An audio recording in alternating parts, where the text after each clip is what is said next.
Good morning, guys. It is a hectic, crazy Tuesday morning here in Melbourne. I actually woke up from the sound of the alarm announcement of the building saying that the Melbourne CBD is on lockdown. That's why they had to close down all the doors of the building. And I was kind of panicking and scouring the news immediately to see what is going on. And I did see that there's a man who's dressed in a suit and smoking at the same time holding a gun just walking around the city, and there was a bit of a chase, which is why they had to put the city on a whole lockdown. Oh shit, what's in my eye? But yeah, so that's how crazy the morning was. And I was actually at TikTok last night just scouring the internet to see what I can do in Melbourne for free because, yeah, as you guys can know, I'm still jobless. And yeah, I just want to do some activities that are completely free and totally no cost that, just to put my mind at ease, to not stress about not working. But yeah, I've managed to apply to some jobs already this morning as well just to make myself feel better, to make myself feel immediately productive. So currently, I'm here at the National Gallery Victoria, and while I was scrolling through TikTok, I did see that they have a bunch of Picasso pieces and also some Claude Monet pieces that I wanted to see, and the exhibition is for free. Drinking my usual long black. I know we haven't had matcha in 2 days, but yep, it's only like 11:24. It's actually almost lunch already. So yeah, cheers to that. So I just wanted to give you guys like a brief background of what the NGV is if you guys are planning to go to Melbourne. And I actually wrote it down to my notes. So the NGV is Australia's oldest and most distinguished public art museum with over 70,000 works spanning thousands of years, from ancient civilizations all the way to contemporary art.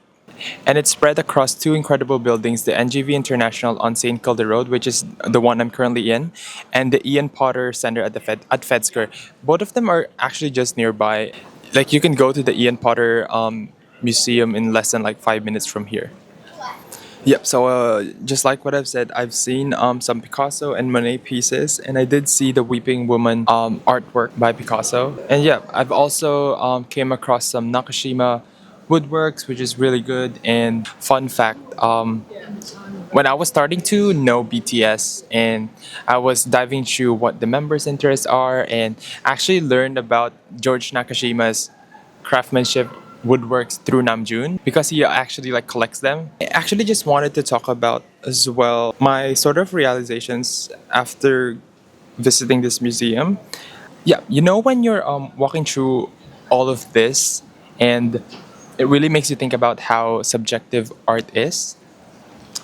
I know that each piece hits people different depending on how you're feeling, how your mood, or even just like your life experiences. Picasso like might make one person feel sadness, or like for example, yeah, the Weeping Woman for Picasso. No, I don't want to like make myself like an art connoisseur. Like Picasso might make one person feel sadness, another person might see the artwork as strength, or like for example, Monet might evoke peace for one, but nostalgia for someone else. But yeah, coming to this museum made me realize the beauty of art. Like it's not just about what the artist. I mean, it is important what the artist is intending to do, or like what's the message of the art itself. But also, it is about what it stirs in you. Like for example, visiting different galleries, like today's gallery, NGV, or some museum in New York, or the museum in London. It's just really is so special because it's like stepping into a space full of emotions, stories, and perspectives that are waiting to be discovered because, yeah, art is subjective, art is art. And we all have different ways and different interpretation of how we see and vision art. Definitely enjoyed visiting today's activity. The reason why I'm alone because Peter is actually at work, and guys, I'm jobless, but that's totally fine. I mean, it's not fine, but it is what it is. What can we do about it? So yeah.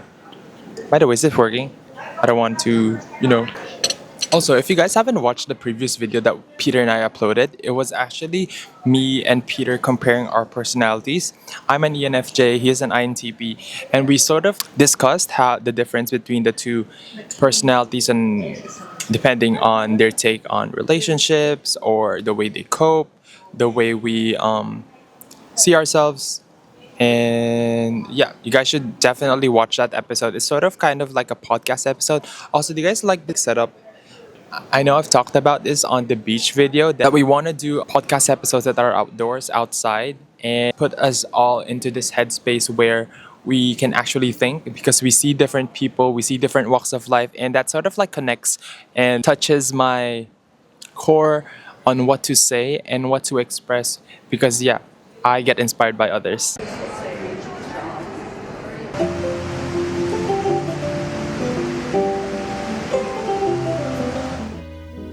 21 degrees and sunny, just the way I always wanted.